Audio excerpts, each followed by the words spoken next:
Je m'appelle Agou. J'ai commencé à faire ce business by Jean-Michel. C'est le business des écharpes en soie avec mon feu mari, Jean-Michel Gir. Donc, on a commencé ce business en 2015-2016. On est parti sur l'idée que lui, Jean-Michel, adorait prendre des photos. Il voyageait à plus de 100 pays. Donc il garde quand même une énorme quantité de photos. Et un jour, je lui ai dit, mais qu'est-ce qu'il va faire avec ces photos? Parce qu'on les garde seulement dans un ordinateur et montrer aux amis. Alors ce serait bien quand même de montrer, de faire autre chose, d'exploiter ces photos pour faire quelque chose. Donc moi, je suis originaire d'Indonésie. Et cette année-là, je suis partie en vacances en Indonésie et j'ai cherché l'idée, qu'est-ce qu'on pourra faire avec les photos. L'idée initiale, c'était de faire sur une tasse, d'imprimer les photos sur une tasse, mais c'est pas pratique parce qu'il faut avoir un storage qui est très grand et ça va coûter aussi pour l'envoi depuis l'Indonésie ici. Et après, j'ai trouvé ça, en fait, l'idée d'imprimer les photos sur le tissu. Donc seulement au début, on avait imprimé sur le polyester parce que ça coûtait pas cher. Et en fait, quand on a imprimé sur le polyester, quand on imprime sur un côté, la couleur ne transfère pas sur l'autre côté. Donc on a cherché à améliorer, on a trouvé finalement une imprimante qui peut imprimer sur soie. Donc on a commencé à imprimer sur soie et on a choisi d'imprimer pour faire les écharpes. Parce que quand même les écharpes, avec le climat qui est froid à Calgary, on pensait que ça va marcher. Et en plus les écharpes sont faciles parce qu'il n'y a pas de taille comme les habits, donc au niveau de stockage, c'est un peu plus facile.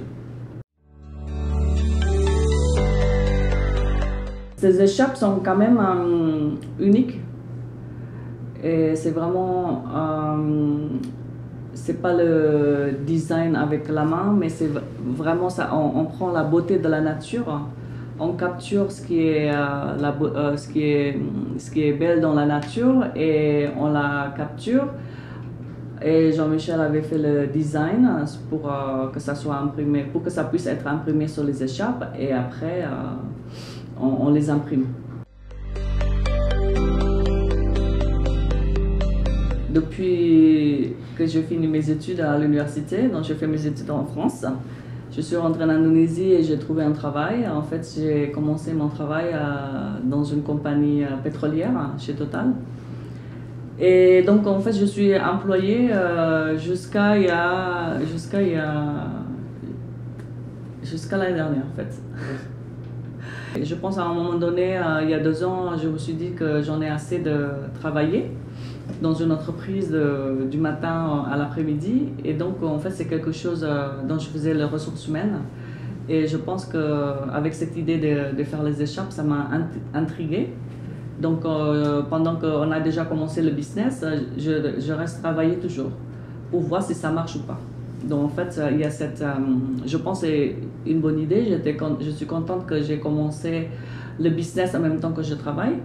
Comme ça garde quand même une certaine assurance. Si ça ne marche pas, je pourrais toujours retourner au travail.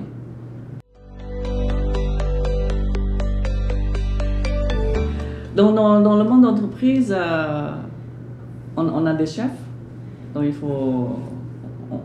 on respecte la direction de l'entreprise et chaque jour on n'a pas besoin de réfléchir à ce qu'on va faire. En fait, il y a tous les emails qui viennent partout et on commence notre journée par ça. Par traiter les urgences, mais de toute façon, à la fin du mois ou 2 fois par mois, on reçoit notre salaire. Tant qu'on travaille bien, on peut aussi monter sur la hiérarchie. Sauf que dans le monde d'entreprise, tu as un congé limité par an et tu as aussi des horaires à respecter. Et s'il y a le deadline à respecter, il faut aussi travailler même le week-end.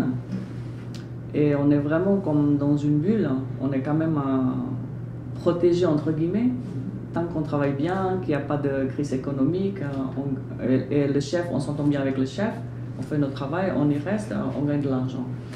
Un business qui est bien, c'est que les horaires sont flexibles, entre guillemets. C'est que moi, je pense que si j'aurais pu faire le business, je le ferais avant, parce qu'en fait, comme ça, je pourrais être à la maison plus longtemps avec ma fille, par exemple, quand elle en a besoin. Et le business, c'est plus facile au niveau flexibilité d'horaire et du temps. Ce qui est difficile avec le business, c'est le financement. Et je peux dire qu'on a eu de la chance qu'on a le financement et qu'on n'a pas pensé à chercher le financement à l'extérieur. Et donc, on peut toujours vivre, même si au début, la vente des écharpes, c'est quand même des hauts et des bas.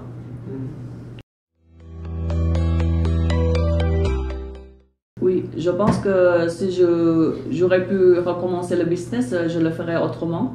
Parce que le business, j'ai commencé, ok, on a une idée, on le fait, on a l'argent, on les imprime et on essaie de vendre aux amis et les amis des amis.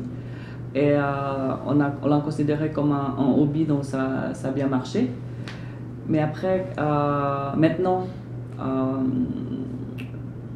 quand je dois vraiment réfléchir sur comment le faire perdurer ou comment faire gagner de l'argent, et donc j'ai dû prendre des cours de webinaire sur comment commencer son business, son propre business. Et je pense que si j'aurais pu recommencer, je commencerais avec ça. Est-ce que c'est vraiment le business qui va tenir le coup et combien ça coûte? Et aussi le social media. Parce que maintenant, c'est vraiment différent. Hein? Tout passe par le social media. Surtout avec Covid, tout ça, le challenge, c'est plutôt comment atteindre les gens qui ne nous connaissent pas et comment on arrive à expliquer en 5 secondes ce qu'on fait. Donc là, c'est toujours un challenge. Mais donc maintenant, je fais le business, en même temps, j'apprends aussi des choses nouvelles. Oui, je pense qu'en tant qu'entrepreneur, on est vraiment attaché à notre idée. Et dès qu'on est attaché à cette idée, on fonce dessus.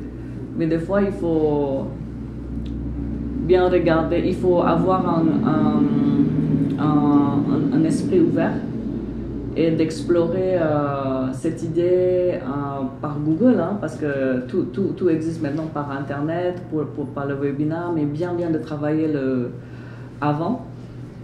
Et après, deuxièmement, bien avoir le business plan et avec le financement avec. Et le troisième, il faut beaucoup travailler en fait. Il faut avoir de la relation et il faut être, comment on dit, il faut sortir. Quand on voit les gens, il ne faut pas avoir peur de parler de son business, mais il faut aussi savoir quand est-ce que ne pas en parler, parce que pas toujours les gens ont juste envie de parler et pas savoir le business.